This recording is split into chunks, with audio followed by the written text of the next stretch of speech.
Bom dia a todos, bom dia a todas. Então, até a Cirleide, né, já alertou vocês, a gente fez uma inversão da pauta aqui, doutor Douglas, doutor Tiago estão aqui, mas 4 horas eles voltam com um tema que também é relacionado um pouquinho do que a gente vem fazer aqui. Né? A gente vai falar especificamente da incapacidade permanente, e eles têm um tema dos aspectos gerais da emenda 103, para poder falar um pouquinho com vocês. Né? Agradeço o convite da PEPREM. Como a Cirleide falou, fugi um pouquinho do curso do Comprev para vir falar um pouquinho com vocês aqui sobre esses temas um pouquinho polêmicos, né? Para a gente conversar da aposentadoria por incapacidade permanente, da readaptação e, principalmente, o exercício de atividade remunerada. Uma grande discussão que a gente tem sobre isso nas reversões de aposentadorias por incapacidade permanente, que tem diferente entre as regras do regime geral e as regras que a gente vai ter aqui para os regimes próprios, né? Então, quando a gente pega aqui e a gente vai observar, então, esses 3 aspectos relevantes, o primeiro, o exercício de atividade remunerada. Né? Em geral, servidor público vai lá, ingressa no serviço público, passa a exercer aquela sua atividade ali para a qual ele foi aprovado no seu cargo efetivo. Tem a sua vinculação, então, ao regime próprio previsto, e aí está exercendo essa sua atividade ali do concurso público em si. É acometido depois de uma incapacidade permanente para o trabalho, que o acaba impedindo de exercer aquela atividade especificamente. Né? E aí vem essas discussões. Ele pode exercer uma outra atividade ou não pode? Né? A emenda 103 veio com uma mudança de conceito importante para a gente, que é algo que a gente precisa ter desse entendimento e, principalmente, defender essa posição perante o judiciário, pós-emenda 103, porque há uma mudança de conceitos, nós vamos falar sobre isso aqui também. Né? O segundo ponto, a gente vai falar aqui sobre a readaptação. Também uma mudança importante que a emenda 103 traz para nós, sobre as questões da possibilidade de readaptação do servidor. Né? Então, aquele servidor que é acometido de alguma doença, né, alguma incapacidade para ele exercer aquela sua atividade, a regra constitucional é que eu primeiro tenho que procurar readaptar esse servidor. Então, enquadrá-lo em alguma atividade que ele possa exercer. A aposentadoria por incapacidade permanente, ela vai ser exceção. No momento que eu não conseguir realmente colocar uma outra atividade para esse servidor. Essa é a ideia que a gente tem pós-emenda 103. E aí a gente chega, então, no item 3, que é a incapacidade permanente mesmo para o trabalho. Aquele que não pode, então, exercer uma outra atividade, que não pode ser readaptado, isso depois da emenda 103 a gente tem já até a regra da readaptação, ele realmente estaria ali aposentado por incapacidade permanente para o trabalho. Tá? Vamos começar por esse item 3, a capacidade permanente para o trabalho. Quando a gente pega, lá no artigo 40 da Constituição, pós-emenda 103, vem essa disposição expressa. O servidor público será aposentado, né, por incapacidade permanente para o trabalho, e aí, no cargo que ele estiver investido, quando insuscetível de readaptação.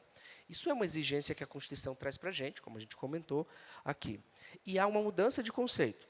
Antes eu tinha aposentadoria por invalidez.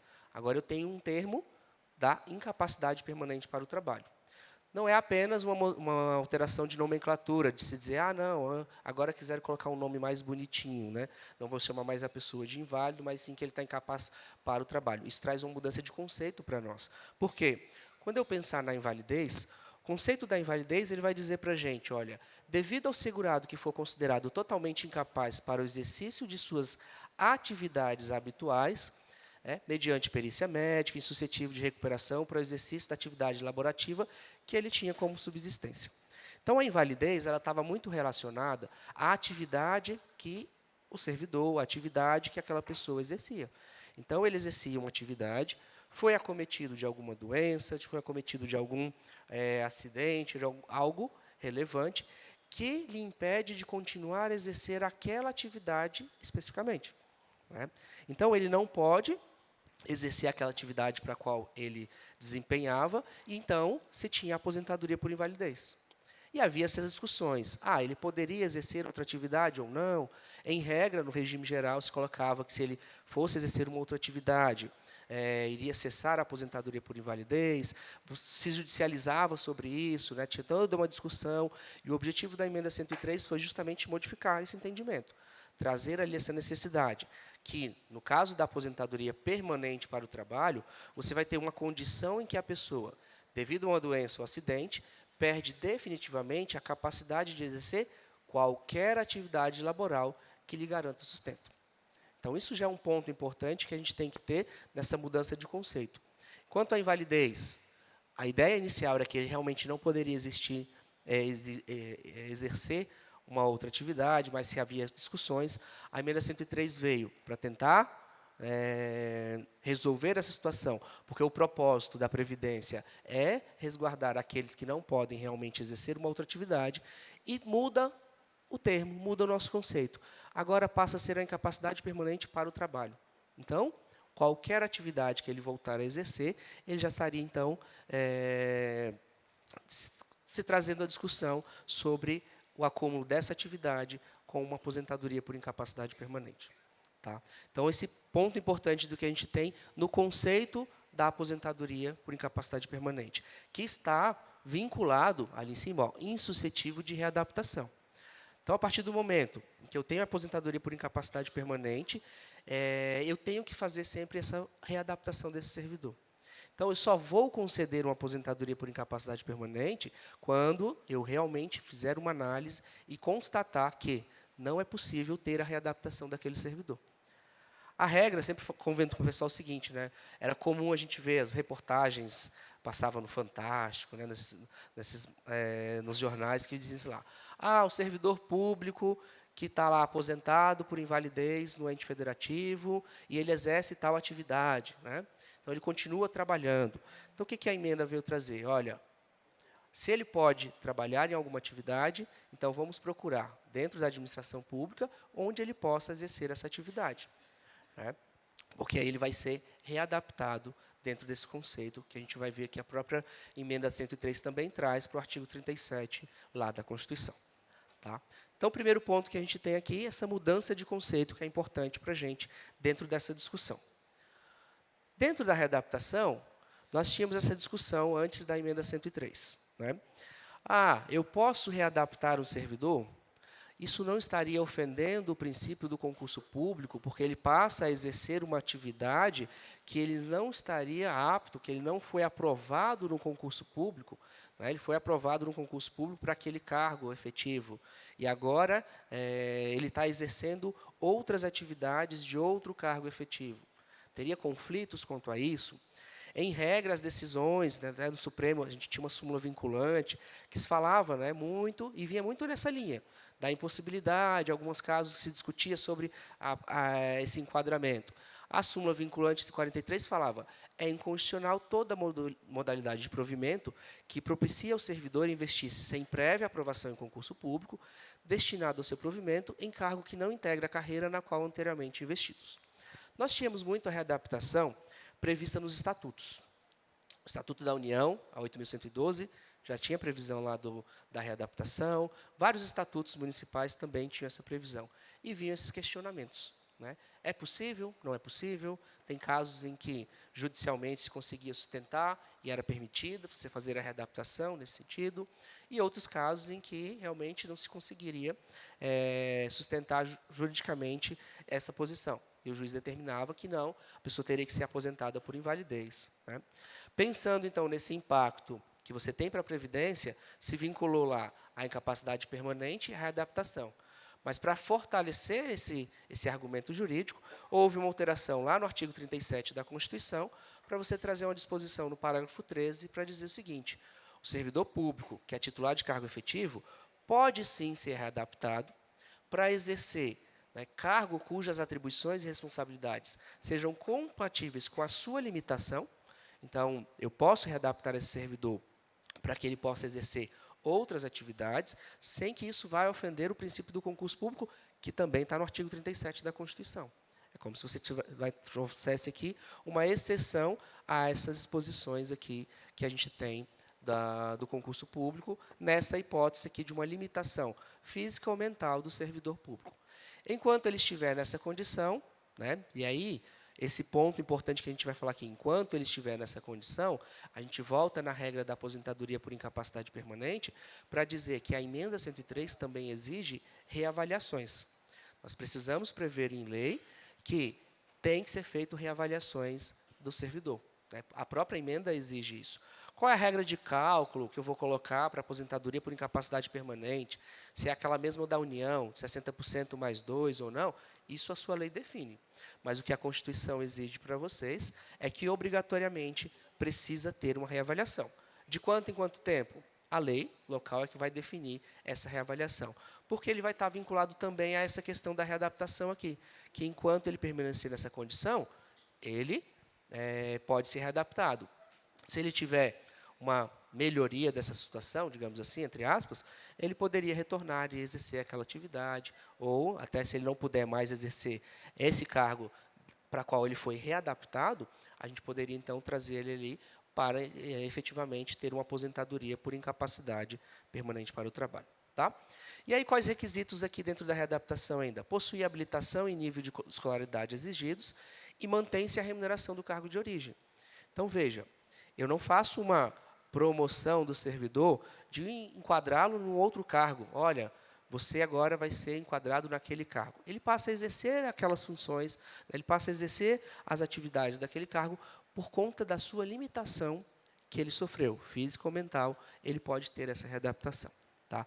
Então, a emenda 103 buscou muito reforçar essa possibilidade, ela buscou muito trazer fundamentos jurídicos para que a gente possa manter a readaptação.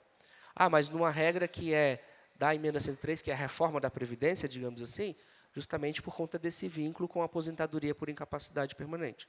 Eu só vou conceder a aposentadoria por incapacidade permanente a partir do momento em que não for possível a readaptação do servidor.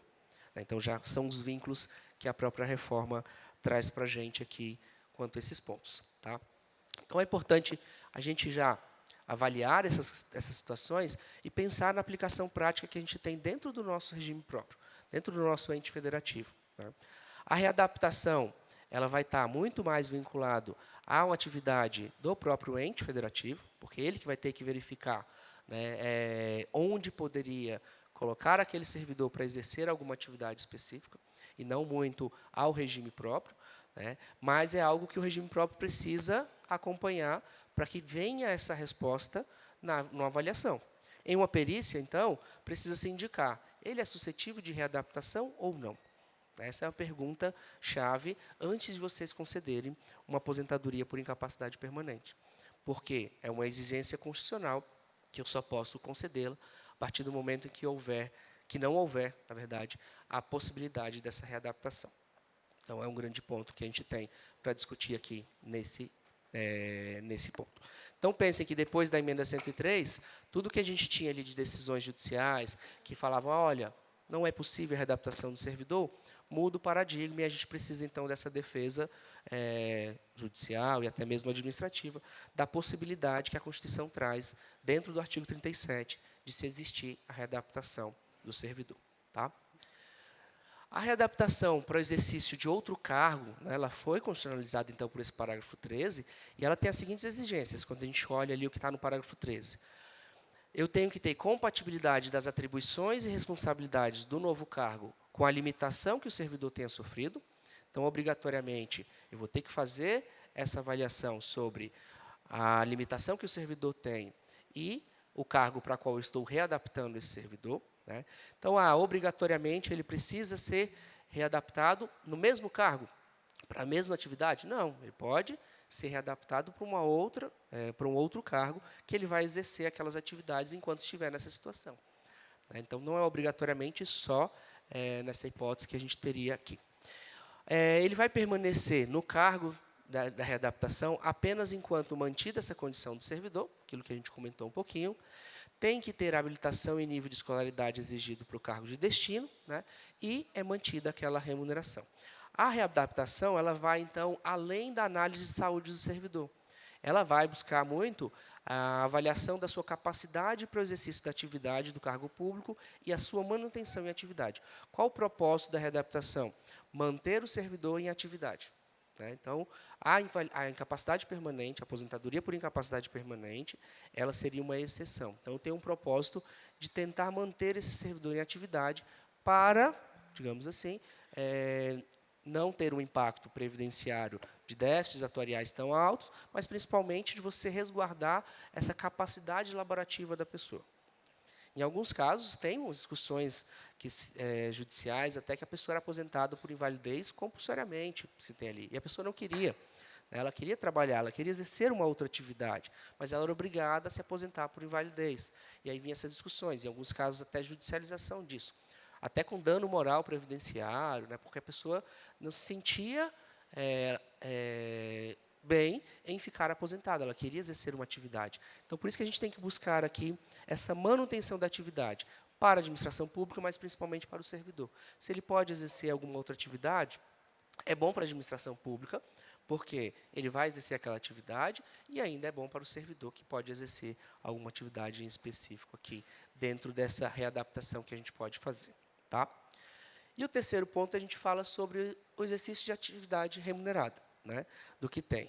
Quando a gente pega ali, dizer, ó, aposentadoria por incapacidade permanente, ela pressupõe a impossibilidade de o beneficiário desempenhar qualquer tipo de trabalho, a gente vai voltar, então, lá para aquele conceito inicial que a emenda 103 traz. De invalidez, muda-se para incapacidade permanente. E aí vem todas essas discussões. Então, a pessoa não pode exercer nenhuma outra atividade? Não pode exercer uma atividade remunerada. É o que a gente vai ter nesse ponto aqui. E aí, geralmente, a gente pega e puxava, assim, alguns colegas até já falei sobre isso, falei, olha, ele não pode exercer atividade remunerada, ele não pode ser vereador, não pode ser vereador lá. Aí a pessoa fala, mas o STJ, e até coloquei aqui, o STJ diz que pode, sim, ser vereador. Por quê? Porque o exercício do mandato eletivo não seria ali o exercício de um cargo. Só que, olha só, quando o STJ analisou isso? Em 2013.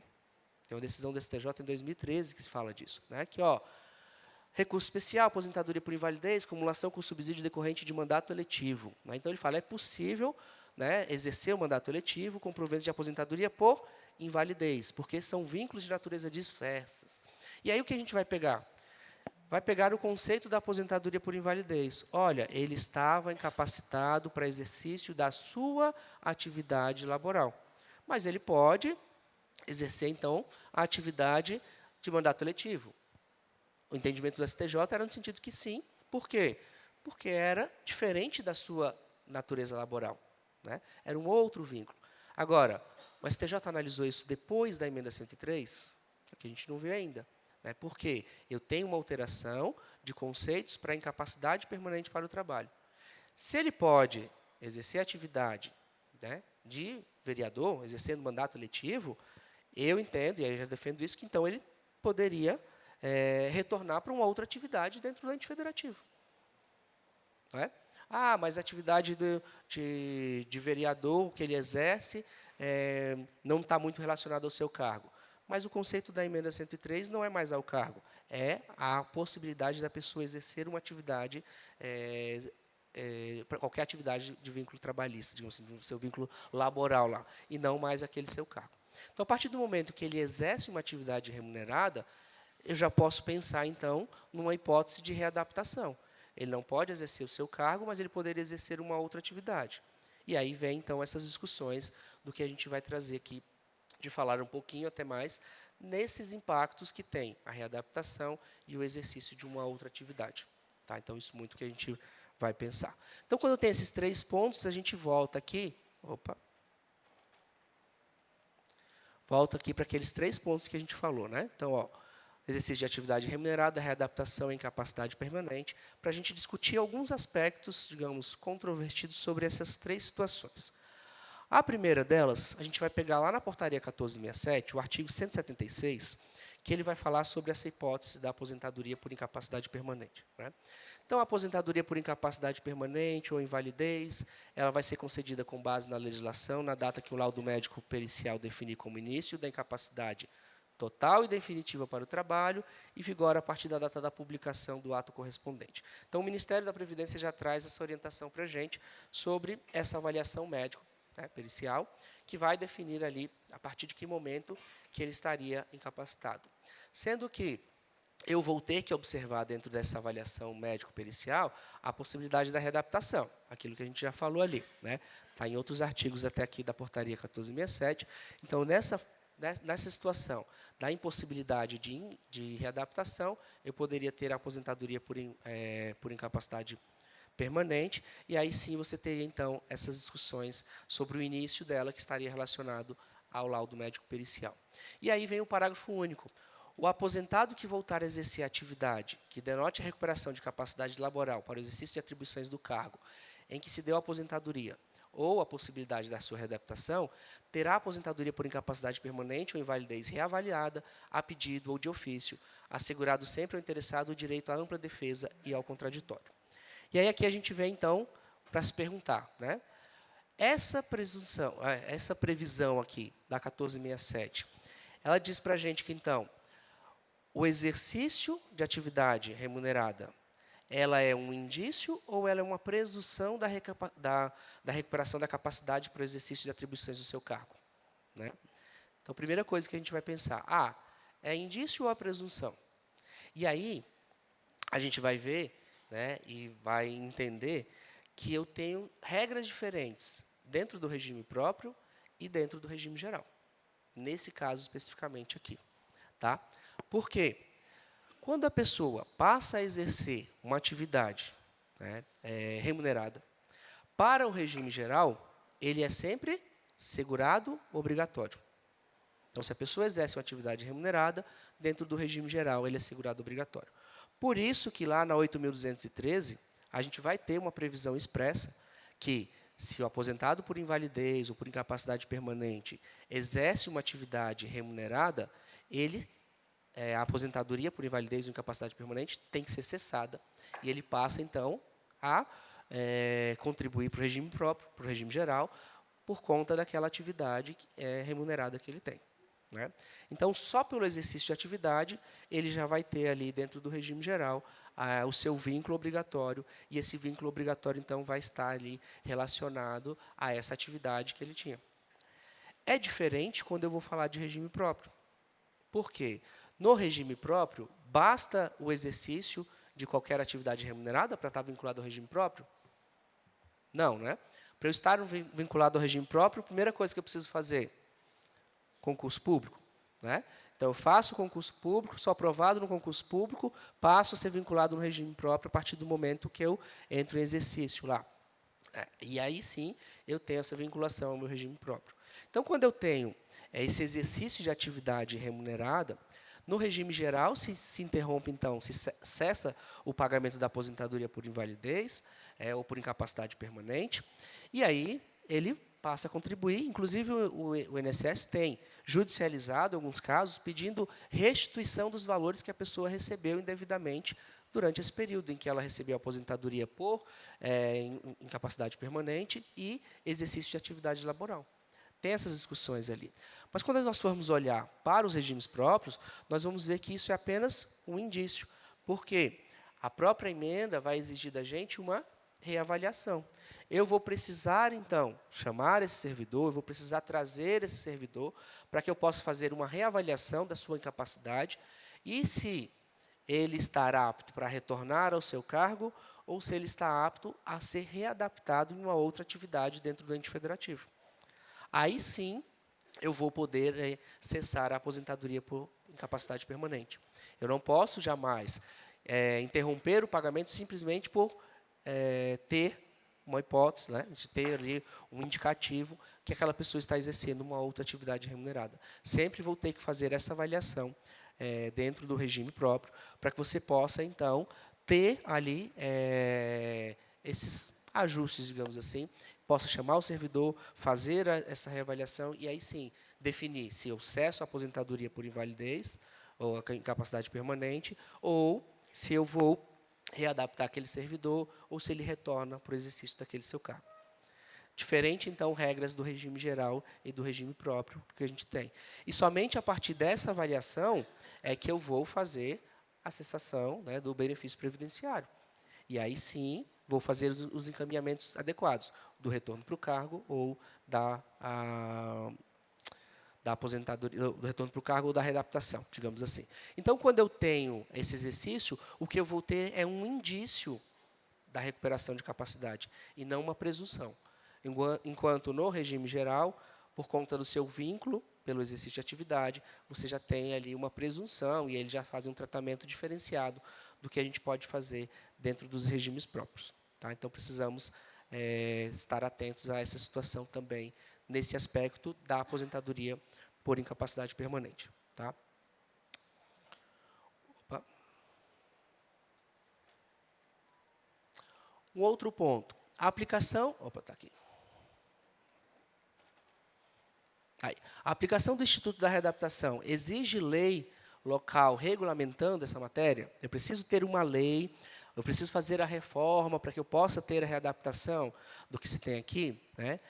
O que a gente entende que não, porque a emenda 103 ela traz ali a edição de uma lei para aplicação, digamos assim, da readaptação como um procedimento administrativo para essa concretização. Veja, o que a gente coloca muito, que a readaptação, ela, em regra, estava prevista em muitos estatutos, em estatutos de servidores, né, se você tinha já essa previsão. Um exemplo que eu citei para vocês até a Lei 8.112, já trazia essas disposições. E aí, aqui, você pode aplicar também essa disposição do artigo 37 dentro do seu ente federativo, fazendo essa avaliação para a sua readaptação do servidor público, porque a própria emenda traz ali esses procedimentos. O ideal, né, é que você tenha regulamento de quem vai fazer essas avaliações, quem é responsável, né, por fazer essas indicações, ter um decreto regulamentador, até mesmo na lei. Mas não é obrigatório que esteja previsto em lei. Então, eu posso ter readaptação no meu ente federativo? Pós a emenda 103, a gente tem uma regrinha que, sim, a gente pode ter ali essas disposições da readaptação dentro do ente federativo, e aí você pode aplicar, então, e fazer essas avaliações para os seus servidores. Né? Sempre lembrando daqueles parâmetros que a própria Constituição traz para a gente, daqueles normativos que vão estar estabelecidos dentro do regramento constitucional e aquelas limitações que você faz dentro do servidor. Então, vai se passar por uma avaliação médico-pericial para que ele possa definir quais os limites, né, que a pessoa que está incapacitada para o trabalho tem, e aí, dentro desses limites, você vai fazer essa readaptação, observando outras atividades que ele possa exercer, e aí fazer o enquadramento dentro daquele novo cargo, que a gente não muda do cargo dele, mas que vai fazer o enquadramento dentro da atividade dele.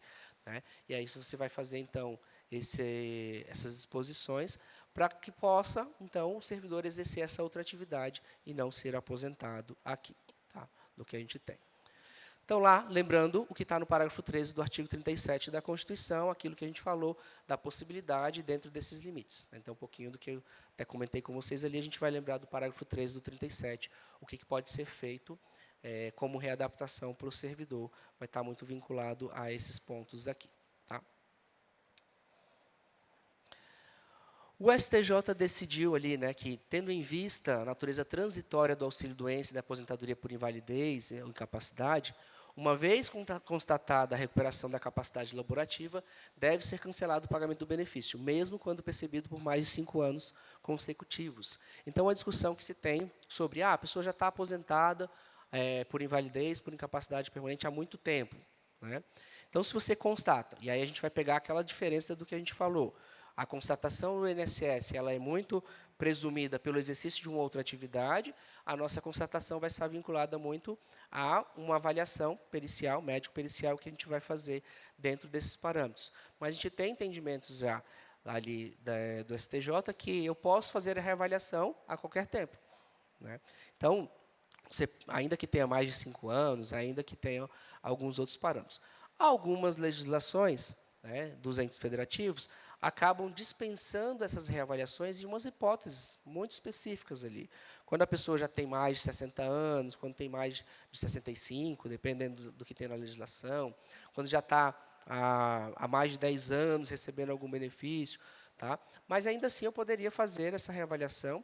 Esse do tempo, né? Está mais de 10 anos recebendo o benefício.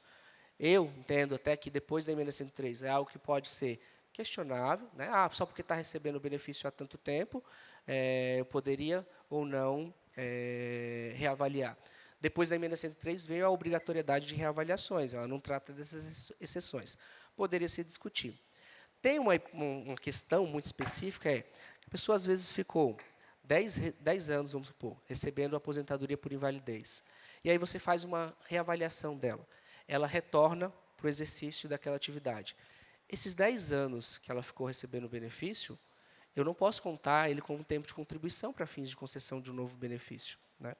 E aí, às vezes, a pessoa não tem o implemento dos outros requisitos e vai vir ali, que essa pessoa vai ter que ficar um tempo muito maior para poder implementar os requisitos para o seu benefício previdenciário. Por isso que é importante, né, e a gente até seguir os padrões que a emenda traz para a gente, dessa reavaliação constante, para não acontecer esse limbo, esse tempo muito grande fora. Porque quando a pessoa retornar, depois de 10 anos recebendo um benefício previdenciário, e aí ela vai ter que completar os demais requisitos, porque esses 10 anos que ela ficou fora não conta para fins de concessão de um benefício, de uma aposentadoria voluntária, por exemplo, né? E aí, quando a administração não faz essas reavaliações, que é algo obrigatório, que a gente pode pegar, e que a própria emenda 103 vai trazer para a gente ali, dessas exposições expressas, né, que a gente precisa fazer essas reavaliações. E, geralmente, alguns entes colocam 3 anos, alguns colocam 5, né? Então, fica muito a critério do ente federativo. Dentro do Progestão, né, do Ministério da Previdência, tem um incentivo para que você faça essas avaliações, pelo menos a cada 2 anos, né, do que tem ali. Um incentivo, não é obrigatoriedade. O tempo é definido por cada ente federativo, né? Alguns colocam 3, alguns colocam 5 anos do que tem. Mas a gente precisa fazer sempre essas reavaliações para que você possa, então, avaliar mesmo, né, digamos assim, a continuidade daquela atividade, a continuidade daquela aposentadoria, a continuidade daquela situação que a pessoa estaria vinculada dentro do seu regime próprio. E aí a gente vai ter, então, entendimentos nesse sentido que, constatada a melhoria, sim, digamos assim, você pode cessar essa aposentadoria, ainda que tenha decorrência de um tempo em que a pessoa estava recebendo, né? Sempre lembrando que uma reavaliação também vai estar vinculada à hipótese de readaptação, né? Então, sempre que eu for reavaliar, eu vou verificar se a pessoa tem ali possibilidade de ser readaptada para o exercício de uma outra atividade dentro do ente federativo, tá?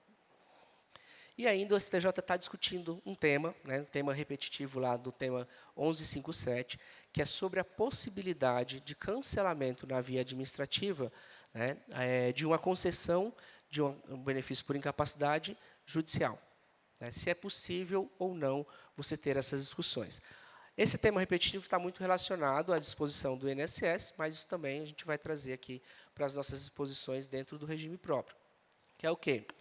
A Justiça concedeu, então, um benefício de aposentadoria por invalidez, por incapacidade permanente, digamos assim, para um determinado segurado lá do INSS, e aí vem se discutindo, é possível que se faça essa reavaliação? Quando a gente pega o conceito da Constituição, a gente vai olhar lá que ele obriga a gente a fazer essa reavaliação, né? Então, ainda que seja judicialmente, eu posso fazer essas reavaliações, e é o que se está defendendo perante ao STJ, nesse caso aqui, que mesmo que seja uma decisão judicial, eu poderia, então, trazer essas disposições, eu poderia, então, fazer essa reavaliação e fazer o enquadramento de que, olha, ele foi aposentado por incapacidade permanente, mas hoje tem condições de exercer atividades para esse outro cargo, poderia readaptar ele. Ou ele foi aposentado por incapacidade permanente e não, continua na situação, não tem como fazer readaptação. Ou pode retornar ao cargo dele. Então, são hipóteses que está discutindo perante o STJ, né? Então, tem lá esse tema repetitivo, que também vai trazer reflexo para a gente dentro do nosso RPPS. Tá? Então, é possível a gente ainda acompanhar essas discussões para que possa avaliar ali essa possibilidade do regime próprio ter ali impactos desses, digamos assim, dessa decisão, especificamente, da gente poder reavaliar esses benefícios dentro do RPPS também, tá? Então, ó, quando a gente pega aqui, para pegar esses 3 pontos, é o que a gente vai estar sempre pensando para se reavaliar ali e entender o exercício de atividade remunerada com a readaptação e a incapacidade permanente para o trabalho, né?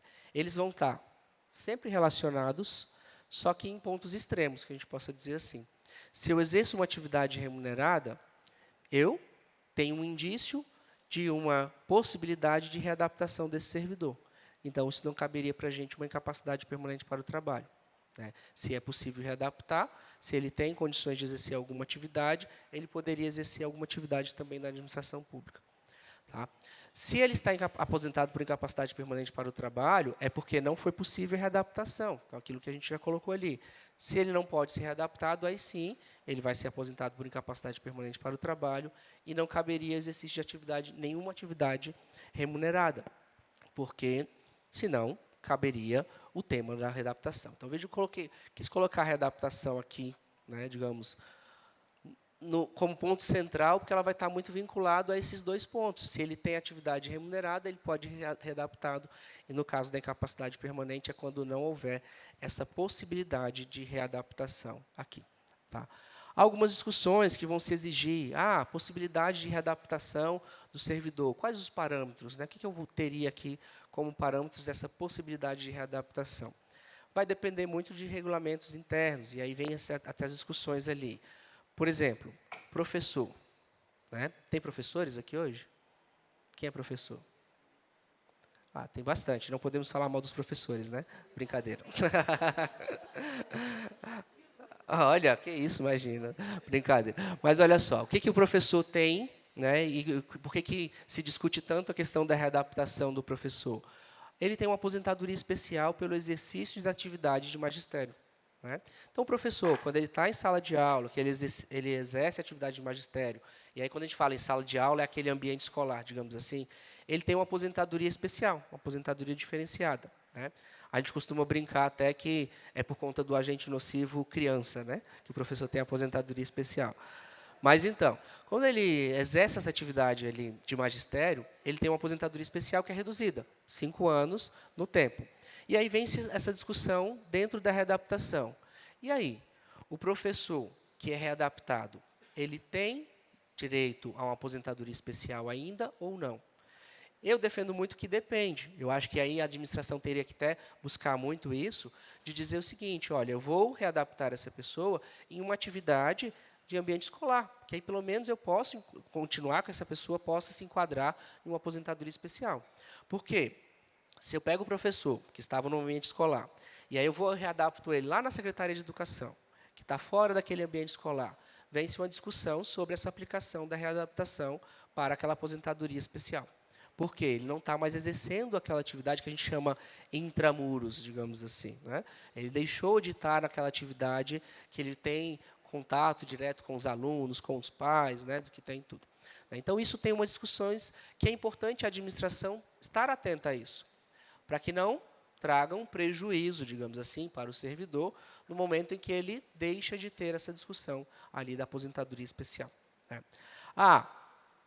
Mas tem situações em que realmente o professor não pode mais exercer uma atividade dentro do ambiente escolar. Temos situações, né? Então, já conheci pessoalmente uma professora que ela teve síndrome do pânico, que não queria estar dentro da escola. Para ela, estar no ambiente escolar era ruim.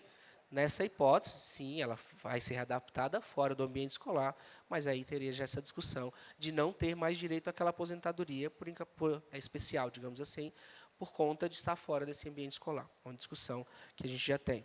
Por isso que a administração poderia, então, tentar ao máximo, né, reenquadrar, principalmente aqueles que têm aposentadorias especiais, nessas atividades, né, do que a gente vai ter. O professor que tem aposentadoria especial, que é o de nível infantil, fundamental e médio, tem essa exigência de que você tem que comprovar um tempo, né, dessa atividade de magistério.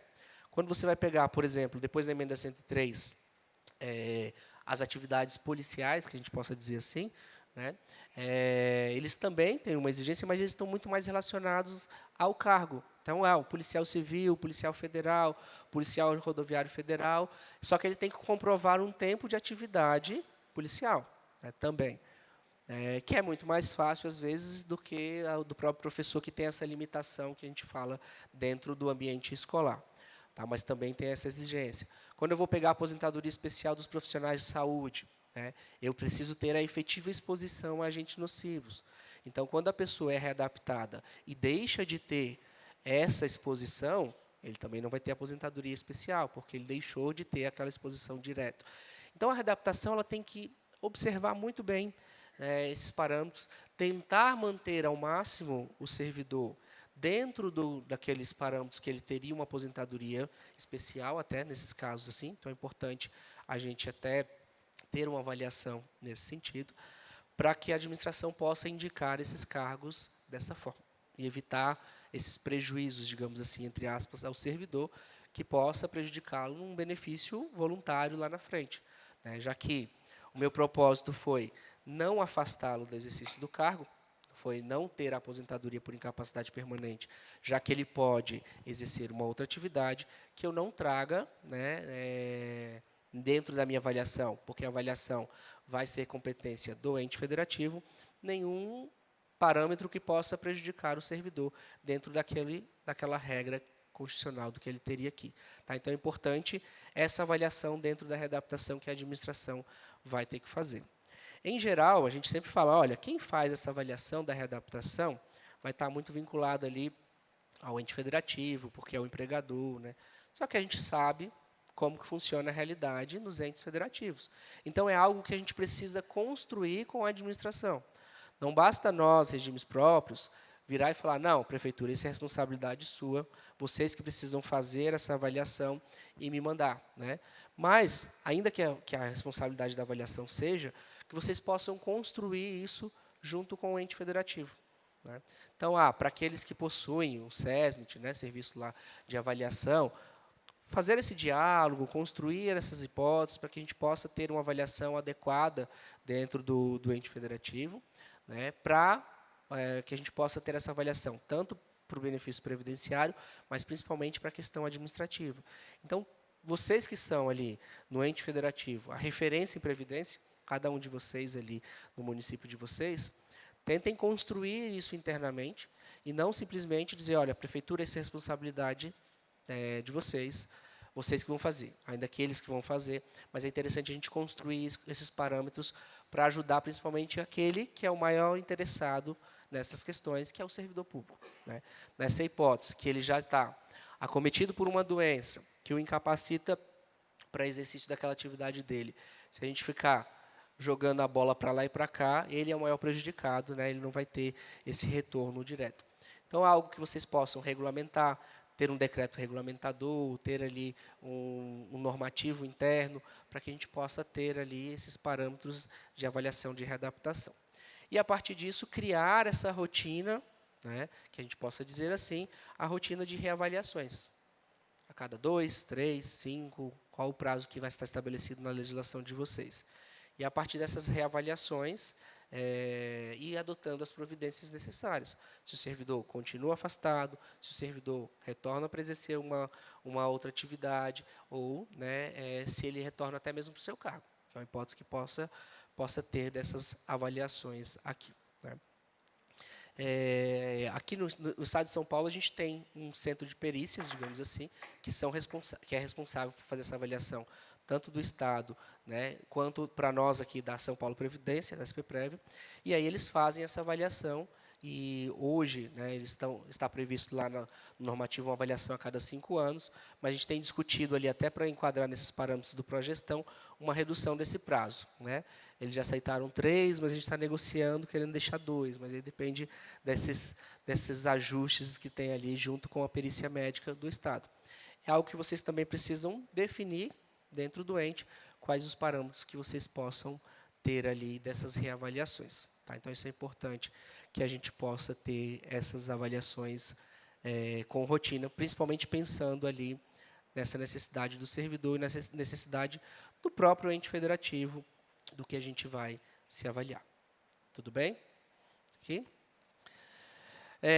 E lembrar, o exercício de atividade remunerada vai trazer aquele indício do que a gente falou para a gente, do que está lá na 1467, com os normativos que a gente tem relacionados à aposentadoria por invalidez e à incapacidade permanente. Então, um conceito que a gente vai estar muito vinculado ao que a emenda 103 trouxe para nós, a mudança de conceito que eu quero fortalecer, reforçar com vocês, do que era invalidez e do que é a incapacidade permanente que a gente tem, né? Por isso que o exercício dessa atividade remunerada agora é questionável, né? Porque a partir do momento que ele exerce a atividade remunerada, eu vou ter ali uma possibilidade de readaptação, uma possibilidade de que ele possa exercer uma atividade dentro do ente federativo. E aí vem-se todas essas questões aqui. A perícia médica, né, do que tem, é importante ela acompanhar todos esses parâmetros que a gente tem, porque ela vai definir esses marcos para a gente.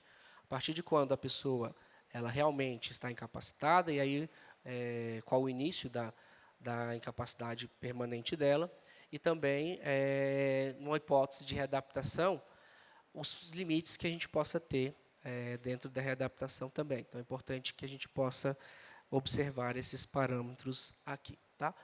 E aí vem a regrinha da incapacidade permanente. Aí, outros requisitos que a gente possa ter. Qual que vai ser regra de cálculo? Qual que vai ser o prazo, né, que a gente pode estar relacionado aqui dentro da regra de cálculo da União, por exemplo, né, capacidade permanente. O artigo 26 vai tratar uma forma para dizer, olha, se enquadrar nessas hipóteses, eu tenho um cálculo, ou se não se enquadrar, eu tenho um cálculo diferente. Como assim? Isso aplica para os servidores federais, né? Na emenda 103, ele vai dizer o seguinte, dentro da regra para incapacidade permanente, eu não vou estabelecer muitos requisitos, porque não tem requisitos para essa aposentadoria, né? Então, o que vai diferenciar é a regra de cálculo.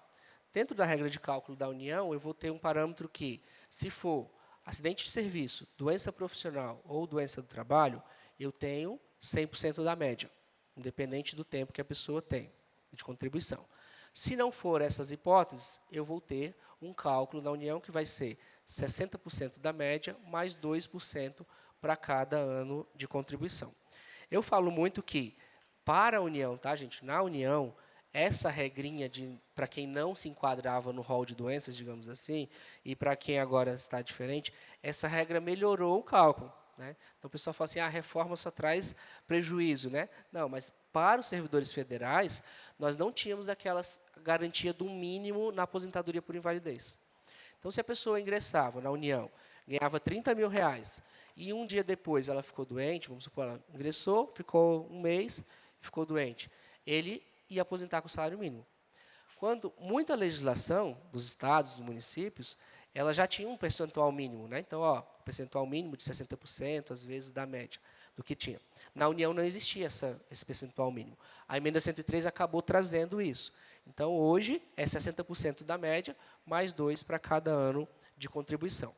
Exceto se for naquela hipótese do que você tem ali de acidente de serviço, doença profissional, doença do trabalho, que agora é 100% da média.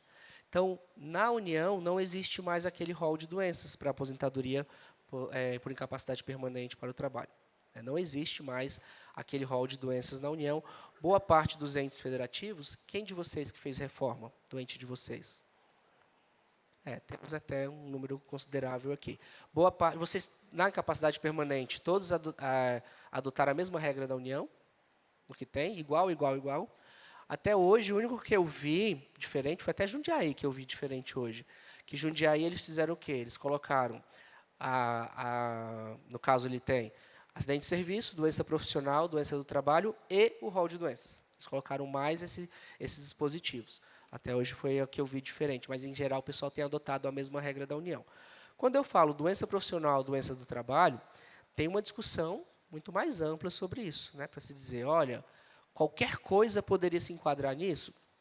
Quem vai avaliar é a perícia, né? Ele vai ter que fazer uma avaliação entre o exercício da atividade laboral do servidor e aquela doença incapacitante, né?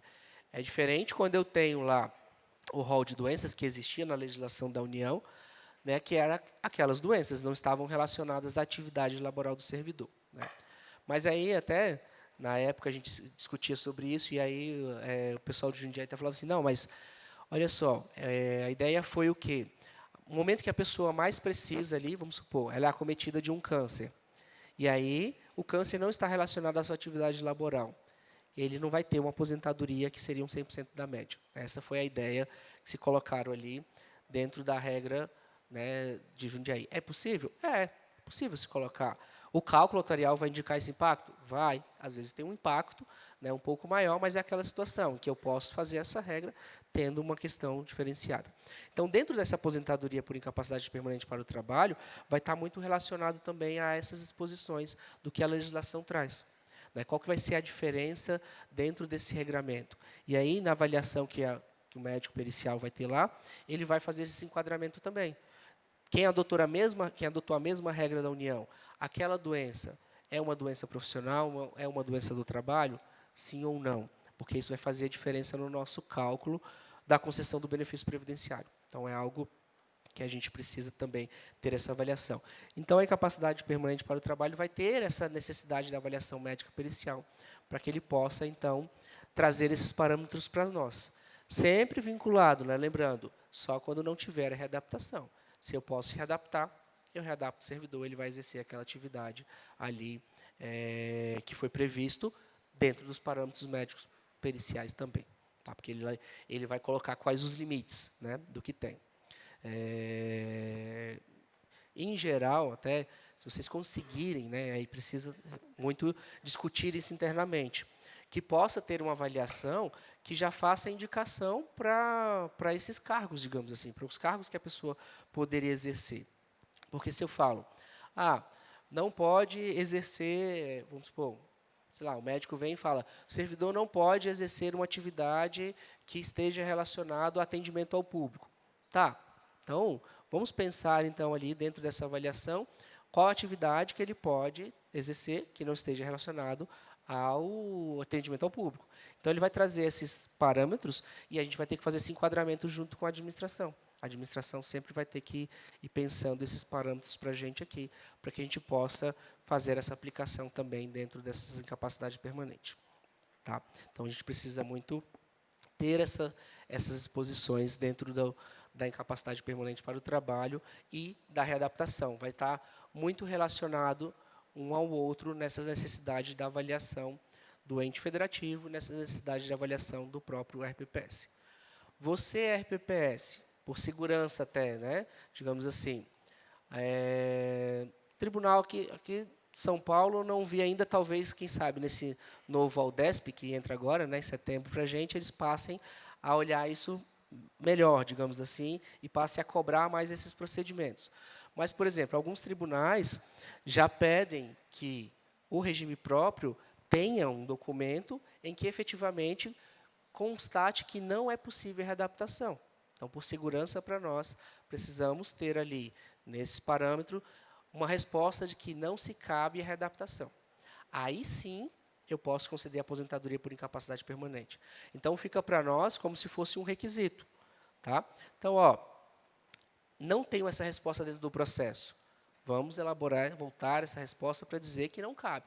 Somente nessa hipótese, que você tiver um documento que realmente fale, não cabe aposentadoria por incapacidade permanente, é que você, não cabe uma readaptação, é que você conseguiria conceder, então, uma incapacidade permanente para o trabalho. Né? Então, isso é um risco para nós até numa avaliação que o Tribunal de Contas poderia, na avaliação do benefício, questionar. Houve uma avaliação sobre a possibilidade de readaptação ou não? E aí você apresentaria o documento, está aqui, a perícia médica avaliou que não cabe readaptação.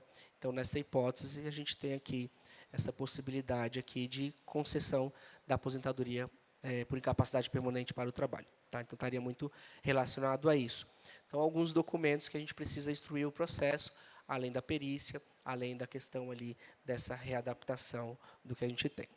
Um outro ponto, até que eu chamo muita atenção do pessoal, principalmente quando a gente vai trabalhar ali dentro do Comprev, né, e eu tenho discutido muito sobre isso, é qual a informação que a gente tem daquele servidor, no caso da incapacidade permanente para o trabalho, até mesmo da readaptação, sobre o CID daquele servidor. Né? O que a gente fala muito, né, que eu não preciso ter acesso a essa informação. Eu, para conceder o benefício, preciso saber o CID que gera a incapacidade permanente para o trabalho? Não, obrigatoriamente o CID não. O que eu preciso é que a perícia me diga se é uma hipótese, né, no caso ali, para invalidez do rol de doenças, para incapacidade permanente para o trabalho, se é uma doença profissional, se é uma doença do trabalho, ou, no caso ali, né, quem tiver rol também, se enquadra naquele rol. Por que eu trago essa discussão até aqui? Lembrei disso agora, até falar para vocês, e a gente vem essa discussão muito grande lá no Comprev, sobre o contato com essa questão da informação do CID. A LGPD veda expressamente que você tenha acesso às informações médicas das pessoas, exceto se houver uma autorização expressa. Né? Vem assim já essa previsão lá na LGPD. Esses dias mesmo eu estava fazendo um curso com o pessoal do tribunal lá de Minas Gerais até, né? Do Tribunal Regional Federal de Minas. E aí eles pegaram um processo de compensação previdenciária até que a gente ia fazer, e aí eles pegaram a capinha do processo, estava lá bonitinho, e bem na capa do processo tinha um carimbo grande, gente, era desse tamanho o carimbo, de verdade, que estava escrito bem assim, AIDS. Eu falei, gente, para que isso? Né? Por que eu preciso ter esse carimbo na capa do processo para dizer que aquela pessoa se aposentou com AIDS? E até assim, a colega mesmo que pegou o processo, ela ficou sem graça, porque na União a gente tem ainda muito descentralizado a concessão de benefício, está muito nos órgãos. Né? Então, é assim, eu estou fazendo a concessão de um processo, e eu acho que isso acontece muito com vocês nos municípios também. No estado de São Paulo não acontece, porque a gente tem 500 mil beneficiários, a gente não conhece. Mas, às vezes, você pega um processo e é um colega seu, é alguém que você conhece. Né? Então, ela ficou constrangida, ela falou assim, não, ó, esse aqui, não vamos trabalhar com a turma, não, porque todo mundo aqui conhece ele. Né? Conhece essa pessoa. Então, não vamos trabalhar isso com a turma, não. Eu falei, não, deixa aí, não vamos trabalhar, não vou mostrar isso para eles. Né? E eu precisava daquela informação? Não precisava daquela informação. Ah, eu precisava saber que o benefício dele foi do rol de doenças? Precisava, mas o médico poderia dizer sim ou não. Só isso que eu precisaria saber. Né? E a mesma coisa aqui, ó, quando a gente vai conceder incapacidade permanente, quando a gente vai trabalhar na readaptação, eu não preciso saber o CID daquela pessoa. Ah, ela tem que ser readaptada. Eu não sou muito da área de saúde, mas o Mário que sabe todos os CIDs de cabeça. Né? Mas o pessoal fala, ah, ela vai ser readaptada por conta do CID e tal. Não. Ela vai ser readaptada porque não pode exercer aquela atividade e a perícia vai indicar, ela pode exercer tais atividades. Ah, eu vou conceder uma aposentadoria por incapacidade permanente para o trabalho. Eu preciso saber o CID da doença? Não. Eu preciso saber se é uma hipótese que se enquadra no rol de doenças, para quem tem rol de doenças ainda. Se ela se enquadra na doença profissional ou se ela se enquadra na doença do trabalho. Por que eu preciso saber disso? Porque aí vai fazer diferença no cálculo. Aí ele vai me dizer ali do que tem. Na União, como é que acontecia muito? Eu pego muito esse exemplo. Né? O servidor ficou doente. O que ele faz? Ele pega o atestado médico dele, vai no CIAS, a gente chama, que é o serviço médico lá, leva o atestado médico, e aí lá tem os procedimentos dele, se passa por perícia, se não passa por perícia. De qualquer forma, eles recolhem um atestado médico e dão um outro papelzinho para o servidor, dizendo o seguinte, o servidor compareceu ao CIAS e ele tem que ficar afastado de tanto a tanto. Ponto, e assina. Isso que o servidor leva para o chefe. Então, quando eu estava na chefia lá, o servidor chegava e falava, olha, estava de atestado do dia 10 até o dia 15. Está aqui o comprovante para poder juntar na folha de ponto. Ponto. Ah, por que você estava afastado? Não interessa para a chefia. Né? Quem é responsável por isso, o CIAS, validou. Então, a chefia só tinha que arquivar isso dentro do processo. Geralmente, o servidor conta. Né? Ele fala, ah, não, chefe, eu fiquei doente, não sei o quê. Mas ele não era obrigado. E aí, o que a LGPD até prevê expressamente isso para a gente. O que muitos fazem, aí eu falo, olha, vocês estão obrigando o servidor a fazer isso. Né? Ah, não, eu faço ele assinar o termo que ele vai dar acesso à informação. Né? Mas aí não é o propósito da LGPD. Né? É algo que ele realmente queira dar essa informação para a gente. Mas isso vai fazer diferença para a gente aqui, para ter esse controle aqui, tanto na readaptação, na capacidade permanente, só na necessidade do que a própria legislação traz ali nesses parâmetros. Tá? Então, eu não preciso ter acesso a todas essas informações, mas somente aquilo que é necessário. Então, cuidado com isso. Apesar da LGPD já ter um bom tempo, eu acho que a gente ainda está se adaptando muito ainda, né, a essa LGPD, e com essa questão até que a gente tem das redes sociais, das interações, isso está tornando cada vez mais caro. Né? Às vezes a gente até brinca, fala assim, eu não, porque eu não como, né? Mas a pessoa fala assim, eu queria comer um sushi. Aí daqui a pouco mostra aqui, sushi lá no Instagram, não sei o quê, né? A gente não tem essas informações. Mas é muito cuidado, a gente tem que tomar muito cuidado na administração pública, como é que a gente trabalha com os dados, como é que a gente trata os dados pessoais. E esse caso, especificamente, pode influenciar para a gente aqui também. Tá? Então, fiquem atentos nesses parâmetros que a gente possa ter aqui de readaptação e incapacidade permanente. Deixa eu ver. Opa. Do tema repetitivo. E era isso que eu acho que tinha aqui para a gente falar um pouquinho, os principais pontos. E aí eu deixo para vocês, para a gente poder até discutir, trazer experiência. A gente tem um tempinho aí de perguntas até, e poder falar um pouquinho sobre readaptação, sobre essa questão da incapacidade permanente e esses impactos para o nosso regime próprio. Né? Obrigado a todos vocês. Léo, muito obrigada. Como o Léo falou, a gente tem um tempo para perguntas. A Lê vai levar para nós, né, Lê? Nossa, espera aí, quem levantou primeiro? Ale. Aqui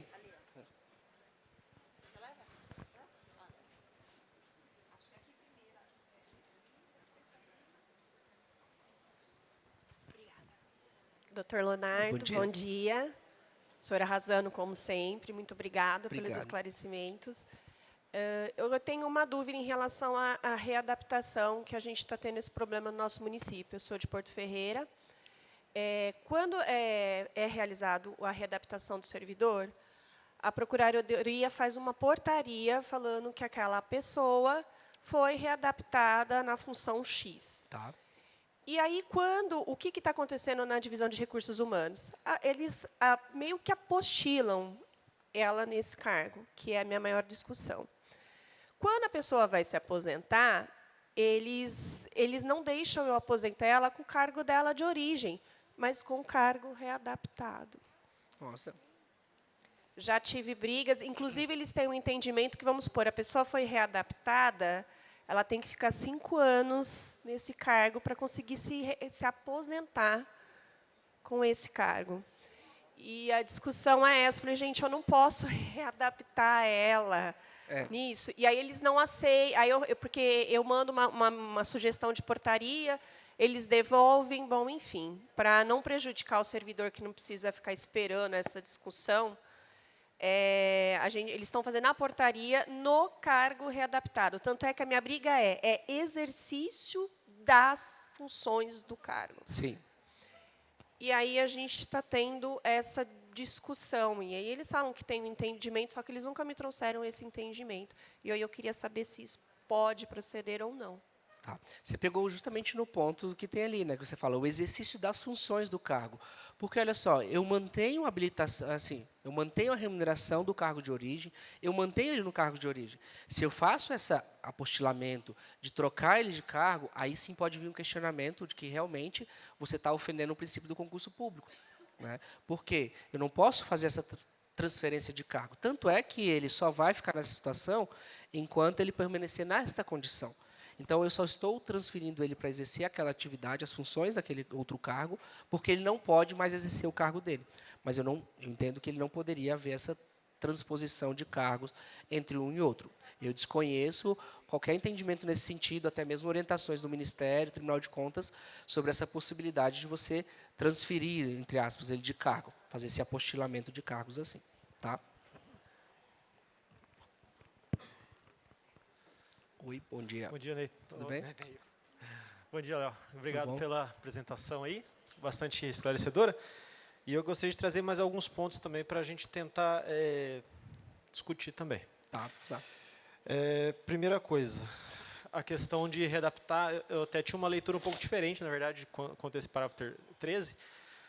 Então, vamos colocar um caso bastante extremo, assim, uma pessoa, vamos dizer, um motorista, e aí ele tem alguma coisa que impossibilite dele de dirigir, porém, durante esse período que ele exerceu a atividade de motorista, ele se formou, digamos, como pedagogo, e eventualmente ele poderia ser readaptado na função para exercer o cargo de professor, sendo uma atividade tão específica, e a gente poderia ir para outros cargos, como, por exemplo, questão de enfermagem, por exemplo, que são atividades bastante específicas, né?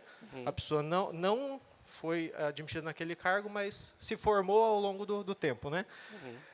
Outra questão é assim, quando a gente tem em dois entes, né, a acumulação, e um julga ele readaptado e no outro não, ou até mesmo um julga ele com a incapacidade e o outro não.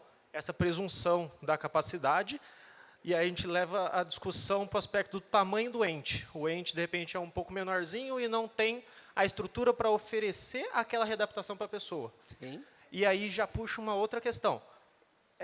A gente lê no 13, ele não limita para exercício dentro do próprio ente. Ou seja, eu poderia ser readaptado em outro município, por exemplo? Meu Deus, vamos lá. E tem... Calma aí. Teria mais uma, mas eu vou deixar por aqui. Tá. Vamos lá. Primeiro ponto, da atividade específica. Professor, enfermeiro e tal. Se você olhar pelo parágrafo 13, ele não traz essa limitação. Mas é o ideal que a administração faça isso? Eu vou colocar ele como professor, por exemplo? Não. Por exemplo, fala um motorista. O motorista não pode mais dirigir lá. Tem alguma limitação que ele não pode mais dirigir. Mas qual que seria o meu primeiro papel? Meu primeiro papel talvez seja enquadrar ele numa atividade administrativa, numa coisa mais interna. Não colocar ele como professor, como enfermeiro, porque aí você estaria realmente tentando burlar um pouquinho o princípio do concurso público, né? É só se eu não tivesse outra hipótese. Eu não tenho como enquadrar ele em nenhum local se não for professor, mas é muito difícil eu justificar isso. É aquele primeiro ponto do que tem aqui. Quando você fala desses dois entes, né, e aí justamente você já até traz uma resposta que eu ia te falar ali sobre isso. Aqui ele fala que eu tenho que fazer uma avaliação sobre a readaptação. Tem entes federativos que vão dizer, olha, eu não tenho como readaptar essa pessoa, porque eu não tenho onde, né, uma situação que eu possa colocar aquele servidor, enquanto o seu município já poderia ter essa condição de colocar ele para exercer aquela outra atividade do que tem ali. Eu poderia colocar ele para exercer atividade em outro ente, aí você teria que misturar dois institutos, que você teria que ceder essa pessoa para outro ente federativo, porque ele é do seu cargo, do seu ente, né? Poderia, assim, mas é muito difícil conseguir conciliar essas duas coisas, né? Por isso que eu falei, meu Deus, né, você tem essas duas hipóteses aqui. Mas, em regra, pode acontecer isso, de um ente pequeno, como você fala ali, não ter onde adaptar aquela pessoa. Mas é bem raro, se a pessoa pode exercer alguma coisa, eu posso colocar em atividade administrativa, que é o mais comum, né, a gente colocar essa pessoa numa atividade administrativa aqui. Mas, do outro lado que você falou, eu lembrei até que tinha uma discussão dessa lá no Ministério, quando saiu a emenda 103, que aí os colegas falaram assim, mas olha só, então eu vou pegar, aí a pessoa tem o curso de Direito, é advogada, e vou readaptar ela como procurador, né? E aí foi um dos motivos que vieram aqui, de manter a remuneração no cargo de origem, na época da emenda 103, do que tem ali, e aí vem esses parâmetros de justificativas, né? Eu vou ter que justificar bem essa readaptação, e o próprio Tribunal de Contas pode te questionar depois. Por que você readaptou essa pessoa como procurador lá? Né, se você poderia readaptar essa pessoa em outras atividades que você ia manter ali a habilitação e o nível de escolaridade exigido para o cargo dela, que tem ali e o que ela tem, né, estaria dentro desses parâmetros. Mas, realmente, aqui no parágrafo 13, ele não traz toda essa limitação, é algo que você poderia colocar na regulamentação interna do seu ente, né, esses parâmetros ali. Então, talvez, na norma, você colocar preferencialmente, na mesma estrutura, na mesma carreira, mas preferencialmente sempre, porque nem sempre você vai conseguir enquadrar. Tá? Seria isso. Tinha mais uma, né, que você ia fazer depois? Não. Vai deixar? Tá bom. Bom dia, eu sou Rodrigo de Araras. Quando vai falar sobre a reavaliação da incapacidade, no artigo 101 da 8.213, nos incisos 1 e 2 dizia sobre a dispensa de 60 anos ou 55 anos com 15 anos da doença. E agora, dia 2 de julho, foi publicada a 15157, que dispensa pessoas com HIV, com Alzheimer, outras doenças irreversíveis e recuperáveis. É só para o INSS ou nós devemos seguir isso também, como o RPPS? Essa seria a minha questão. Tá. O que está lá na 8.213, nesse ponto, aí seria só para o regime geral. Posso adotar como parâmetro para o meu regime, só que você seria o ideal você colocar isso na sua lei, tá? Se você for fazer essas dispensas. Por que o regime geral dispensa? Porque é aquela situação, eu tenho uma demanda muito grande de perícias para se realizar, e aí são casos que eu vou fazer uma reavaliação e é certo que a pessoa vai continuar, digamos assim, naquela mesma situação de incapacidade para exercício da atividade laboral. E aí, por isso que eles acabam dispensando. Então, para você dispensar, o ideal seria você colocar na sua lei. Pode adotar como mesmo parâmetro, e muitos regimes têm feito isso, dispensam algumas doenças, dispensam por idade, né? Mas aqui até comentei durante a palestra no sentido, quando você dispensar unicamente porque a pessoa está recebendo o benefício há 5 anos, por exemplo, que eu acho que poderia ter questionamentos nisso. Vamos supor, a pessoa tem 30 anos de idade e está recebendo o benefício por incapacidade permanente. E aí, eu vou dispensar ela só porque recebeu há 5 anos a incapacidade? Eu acho que já daria um certo conflito ali com a disposição da emenda. Agora, quando eu falo, a pessoa já tem 60 anos de idade, né, já está ali, numa situação, e já recebe esse benefício, que eu sei que se eu cessar a aposentadoria por incapacidade, ela vai se aposentar na sequência pela voluntária, né, então, às vezes, nem compensa. Por isso que a legislação acaba dispensando esses casos mais específicos e não dá tanto trabalho, digamos assim, para a perícia de ter que reavaliar esses casos. Tá? Oi? Oi, eu vou até levantar. Eu vou tentar resumir um pouquinho até para eu tentar entender melhor. Vamos lá. É assim, nós temos 3 situações dentro do município, que no caso, a gente traz até como exemplo, existem outros cargos, mas como exemplo, o professor. Tá. Né, que ele tem aposentadoria Povoamos o professor, especial. né? Tá vendo? É porque nós temos um exemplo, o médico também, Não, que tem sim. aposentadoria especial e assim por diante. É porque a nossa maior categoria nos Isso, municípios é professor. E geralmente a maior pasta, né? Geralmente é a educação. Então, Sim, sim. Um exemplo, o professor, né? Nós temos, aí fala sobre a readaptação e um cargo diferente da do professor. Tá. E nós temos 3 situações dentro do município, né? Ele permanece no cargo e ele é alocado numa secretaria da escola. Tá. O outro faz uma portaria alterando o cargo dele em diário oficial, né? E agora existe um outro entendimento da portaria da restrição. E depois nós temos um outro que é readaptação permanecendo no cargo, só que fora do ambiente escolar, né? Tá. Não desempenhando do magistério, do quadro do magistério. A minha pergunta porque fala de um exemplo, readaptação quando você não desempenha. Quando é readaptação para mudança de cargo? Quando não é? Quais são os impeditivos, né, legais que, um exemplo, como professor, quando ele é readaptado em outro cargo, quando isso acontece, quando isso pode não acontecer. E essa portaria, ela é legal, alterando o cargo? Como que funciona? Eu preciso entender melhor. Obrigada. Tá, vamos lá. Eu entendo que a readaptação não permite a gente fazer a mudança de cargo do servidor. Ele foi aprovado no concurso público para professor, seu exemplo ali, e ele vai ser eternamente professor, a menos que ele faça um novo concurso público de provas ou de provas e títulos e seja aprovado nesse concurso. O que eu tenho dentro da readaptação é uma hipótese de que, por conta da limitação que aquele professor tem, então ele é acometido de uma doença ou de um acidente, que ele está limitado, ele não pode mais exercer todas as atribuições do seu cargo efetivo.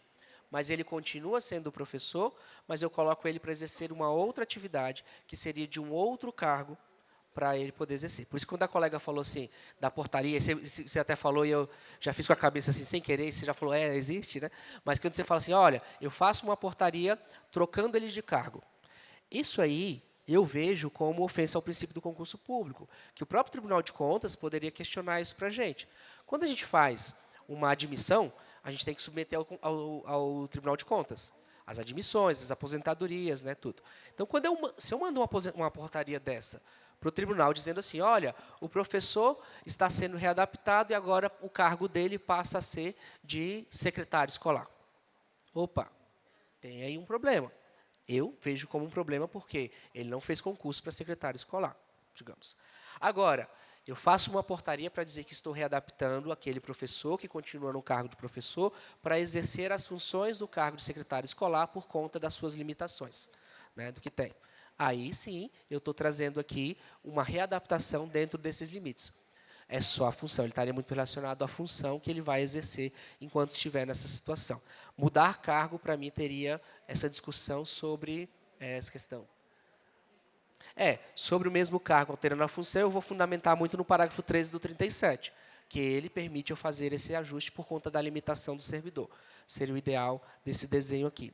Só muita atenção, aquilo que eu comentei até na palestra, sobre, principalmente o professor, sobre qual é essa atribuição que eu vou dar. Por exemplo, o secretário escolar não tem aposentadoria especial. Ele está dentro do ambiente escolar, mas ele não tem aposentadoria especial.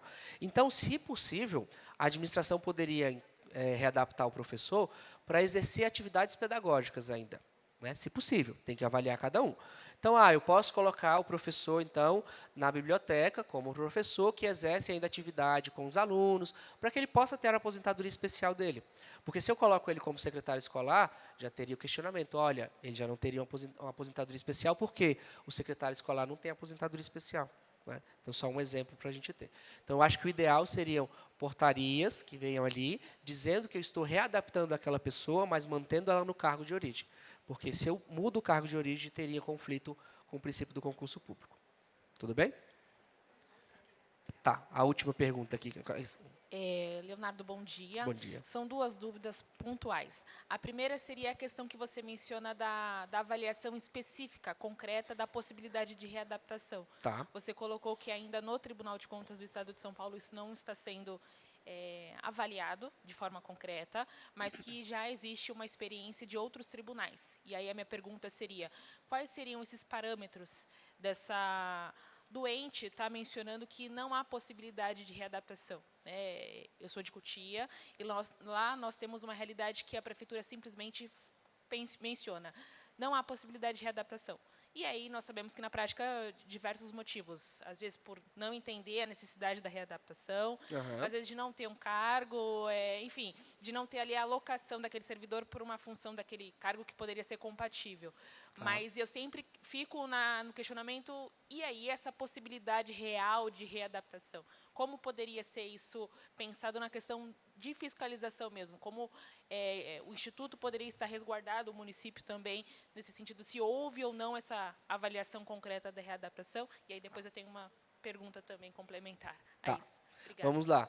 Aí você já está pensando bem à frente para os tribunais, digamos assim, né? O que eu comento muito, realmente o tribunal deveria questionar isso, né? E tem tribunal, por exemplo, vamos pegar ali a aposentadoria dos agentes nocivos. Tem tribunal que acaba avaliando aqueles documentos, questionando, né? Hoje nós temos aqui, que eu comento, é que o Tribunal de Contas do Estado de São Paulo, como ele não faz uma avaliação de todos os benefícios, ele faz aquela por amostragem ainda, né? Ele acaba não exigindo um documento, pelo menos um documento que fale que teve essa avaliação, ainda que ela seja insuficiente. Mas o ideal seria justamente o tribunal questionar nesse ponto que você fala. Tá, quais os fundamentos que levam a entender que não existe a possibilidade de readaptação? Não é simplesmente responder sim ou não, né? E aí isso estaria muito relacionado à avaliação médico-pericial. O que a avaliação médico-pericial indicou que, por conta das limitações daquela pessoa, ela não poderia ser readaptada. Aí teria esse fundamento dentro desses parâmetros, né? Mas hoje a gente não tem nenhum acompanhamento de ter um documento mínimo de dizer, foi reavaliado. E aí por isso que é ideal vocês pedirem alguma coisa que diga, foi avaliado, que cabe sim ou não. Se depois vier o tribunal questionando, a gente vai dizer, não, essa avaliação veio deles, e aí o médico que diz que não cabe, né? Mas o ideal é que o tribunal um dia venha fazer essas avaliações e buscar os fundamentos que a perícia disse que não cabe readaptação. Hoje, dos outros tribunais que eu vejo, por exemplo, o Tribunal de Contas do Paraná, ele exige o documento que diga se cabe a readaptação ou não. Mas eu tenho dúvida se eles chegam a questionar o fundamento. Vou até perguntar para a colega lá se eles têm pelo menos ideia de fazer isso, né? Lá eles têm um robozinho que olha todos os benefícios, então eles estão um pouco mais avançados. Por isso que eu brinquei, o nosso Aldesp, que vai entrar agora em setembro, talvez a gente chegue nesse desenho também, que outros, não só no Paraná, mas outros também já adotam por ali. Tá certo. Perfeito. E aí, em relação ainda ao último slide, aquele tema repetitivo, o 1167, 57 do STJ, a minha pergunta seria, então, hoje a realidade para possível questionamento seria ainda ter o prazo da ação rescisória, diante do que está previsto na 8.213. Você, então, o Instituto só poderia revisitar, rediscutir esse processo judicial se ele ainda estivesse nesse prazo da ação rescisória. ultrapassado esse prazo, então ele não, a princípio, não teria essa possibilidade de rediscutir para apontar, olha, ressurgiu a capacidade laborativa.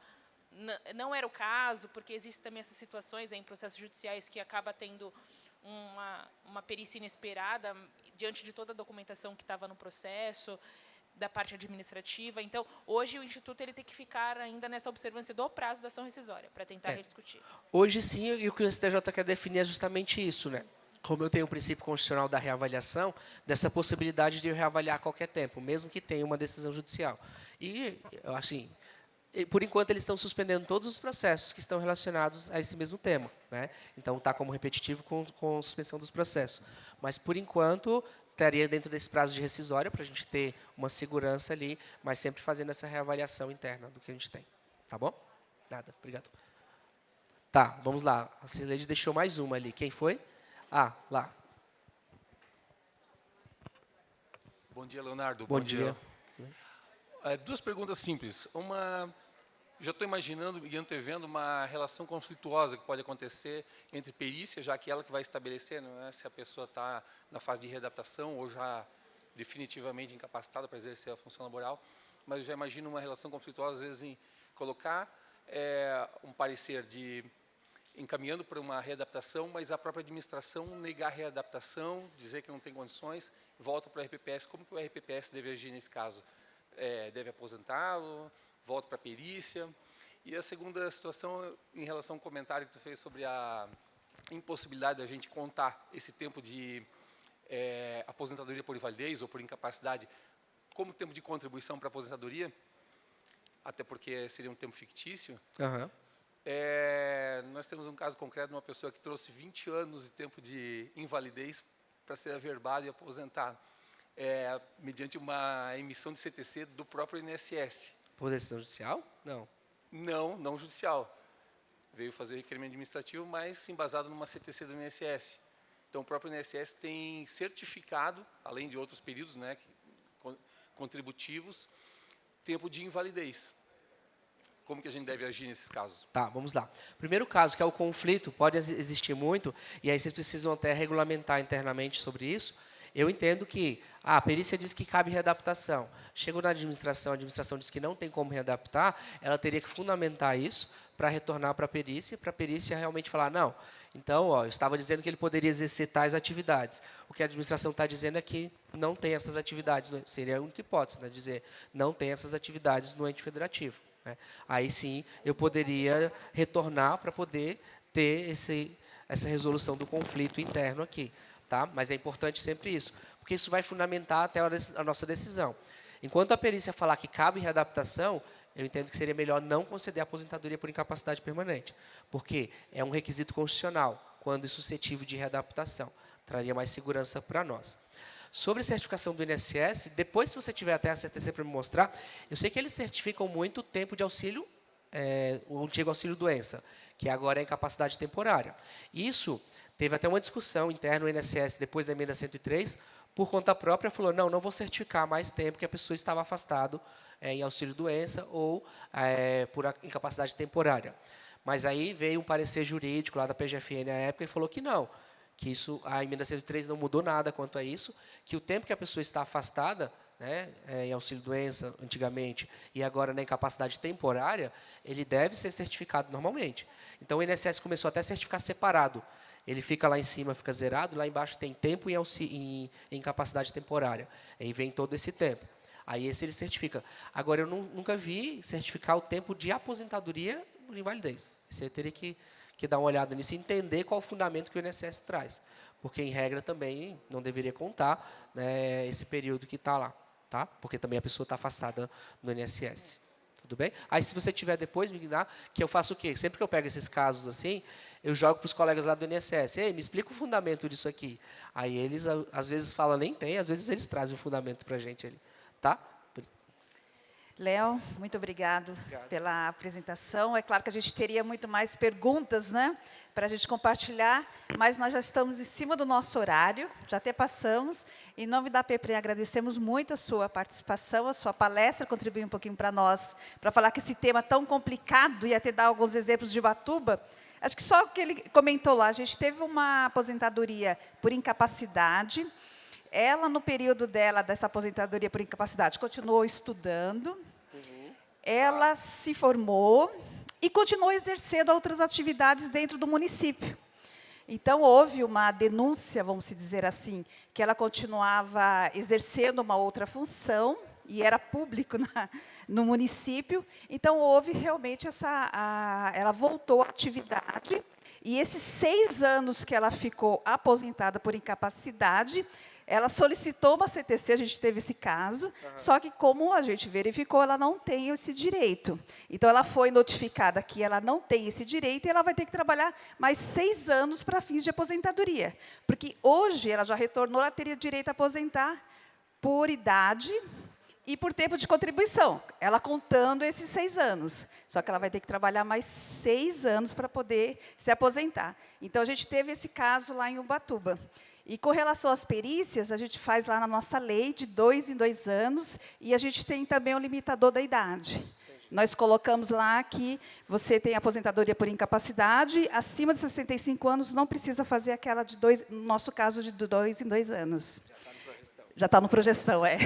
Léo, obrigada. Em nome da PEPREM, agradecemos a sua palestra. E agora nós vamos para o intervalo e retornamos às 11 horas.